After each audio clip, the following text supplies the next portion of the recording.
ایک سفید سوٹ کو اتار کر دوسرے سفید سوٹ کو پہن لیا گیا ہے کیونکہ آج جمعۃ المبارک کا دن ہے، اور یہاں پر یہ آدمی فل کالا جوڑا پاس ہڈی فرمائش تھے زیب تن کر کے گرما گرم سموسا کھانے کے اندر مصروف ہوتا ہے، اور ساتھ میں اپنے بائک کو بھی اچھی طرح سے صاف کیا ہوا ہے۔ یہاں پر کڑاہی کے اندر رول تیار ہو رہے ہیں جبکہ سائڈ پر سموسے پہلے سے ہی تیار ہو چکے ہیں، اور ہم دونوں سونے کا کے جمعے کی نماز ادا کرنے کے لیے نکل چکے ہیں۔ اور آپ کو دونوں میں سے کون پسند ہے، چٹا کے کالا؟ نیچے کمنٹ سیکشن کے اندر آپ نے لازمی بتا کے جانا ہے۔ اور یہ بندہ ہمارے پاس آج اس لیے آیا ہے کیونکہ آج ہم نے اپنے ایک دوست کے ولیمے پر جانا ہوتا ہے، اور جمعہ کی نماز پڑھ کے واپس دکان پر آ کر سموسا کھانے کے دوران میں اس بات سے بالکل انجان ہوتا ہوں کہ تھوڑی ہی دیر میں ہم دونوں کے درمیان تو میں ہونے والی ہے، اور ہمارے ساتھ شادی پر ہمارے ایک تیسرے دوست نے بھی جانا ہوتا ہے جس کے ساتھ عمیر فون پر کیا باتیں کر رہا ہے آپ سن ہی سکتے ہیں۔ ہیلو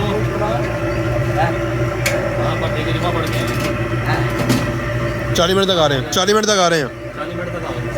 اور یہاں پر میں آپ کو تفصیل سے بتاتا ہوں کہ مسئلہ کہاں پر خراب ہوا ہے۔ یہاں پر گزشتہ 2-3 دنوں سے بارشوں کا سلسلہ مسلسل جاری ہے، اور جہاں پر ولیمے پر ہم انوائٹ ہیں وہ علاقہ ہمارے شہر سے تقریباً 18 سے 20 کلومیٹر دور ہوتا ہے، اور جمعے والے دن صبح سے ہی وقفے سے بارش ہو رہی ہوتی ہے، اور میں نے اور اس دوست نے جس کو ہم نے پک کرنے جانا ہوتا ہے پہلے ہی ولیمے پر جانے کا پروگرام کینسل کر دیا ہوتا ہے، اور اس بات سے عمیر کو آگاہ کرنے کے لیے اس کو بھی فون کیا جاتا ہے، مگر کیونکہ جناب پنڈ کے چودھری ہیں اس لیے نہ ہی تو یہ کال ریسیو کرتے ہیں اور نہ ہی ہمیں بیک کال کرتے ہیں، اور کیونکہ ہم نے ڈریس کوڈ آل بلیک ڈیسائیڈ کیا ہوتا ہے تو یہ فل نیا کر کے نونے مونے کاکے بن کے ہماری دکان پر آ کے ٹھا ہوتے ہیں، اور پھر ہم سوچتے ہیں کہ اگر عمیر ہمارے پاس آ ہی چکا ہے تو کیوں نہ ولیمے پر جایا جائے، مگر کیونکہ ہمارا ولیمے پر جانے کا پروگرام پہلے سے ہی کینسل ہو چکا ہوتا ہے تو اس وجہ سے سموسے اور رول بنانے کا کام پینڈنگ کے اندر پڑا ہوتا ہے۔ تو جمعہ کی نماز ادا کرنے کے بعد میں واپس گھر چلا جاتا ہوں تاکہ سموسے اور رول وغیرہ بنا سکوں، کیونکہ یہ سارا سیٹ اپ ہم نے گھر کے اندر ہی کیا ہوا ہے، اور دوسری مین وجہ کہ میرا کالا جوڑا بھی استری کرنے والا پڑا ہوتا ہے، مگر اتنی ہی دیر میں جناب کیلا کھا جاتے ہیں اور میری دکان سے اپنا بائک لے کر غصے اور ناراضگی کے ملے جلے تاثرات کے ساتھ اپنے گھر کی طرف نکل پڑتے ہیں، اور ان کے جانے کے ساتھ ہی ولیمے پر جانے کا پروگرام بھی بڑھ جاتا ہے، اور یہ جیسے ہی ہماری دکان سے روانہ ہوتا ہے ویسے ہی 15 سے 20 منٹ مسلسل لگاتار بارش کی جھڑی لگ جاتی ہے، اور یوں عمیر کا غصے کے اندر لیا گیا فیصلہ کارآمد ثابت ہوتا ہے۔ مگر کوئی نہ جی، آپ بے فکر ہو جائیں، کسی دن عمیر کے ہاں چلیں گے اور اس کے گھر جا کر اس کو منائیں گے۔ یہاں پر مسلسل بارش ہونے کے بعد شام کے وقت سورج کس طرح سے چمک رہا ہے، اور یہاں پر دکان پر فنگر چپس کو بھی ہاف فرائی کر لیا گیا ہے، اور اگین اس کو فل فرائی کرنے کے لیے واپس سے کڑاہی کے اندر ڈال دیا گیا ہے، اور یہ کام چلتا ہی رہتا ہے۔ اگر آپ بھی ٹرائی کرنا چاہتے ہیں تو A1 ریفریشمنٹ پوائنٹ پر مسٹ وزٹ کریں، ترنڈا روڈ اقبالہ۔ بارش ہونے کے بعد جوس والے کاؤنٹر کے فرنٹ حصے پر کس طرح سے کیچڑ جمع ہو چکا ہے، اور یہاں پر ہماری ریڈی کے سائڈ پر لگا ہوا پینافلکس جسے ہم پوسٹر بھی کہتے ہیں کس طرح سے پھٹ چکا ہے، اور یہاں پر رات کے وقت عبید اللہ صاحب کسٹمرز کو فنگر چپس پارسل کر کے دے رہے ہیں۔ اگر آپ ہماری ویڈیو کسی بھی سوشل میڈیا پلیٹ فارم پر دیکھ رہے ہیں اور آپ کو ویڈیو پسند آتی ہے تو اس کو شیئر لازمی سے کیا کیجیے۔ باقی بھائی کو دعاؤں میں یاد رکھیے گا، پھر ملیں گے، اللہ حافظ۔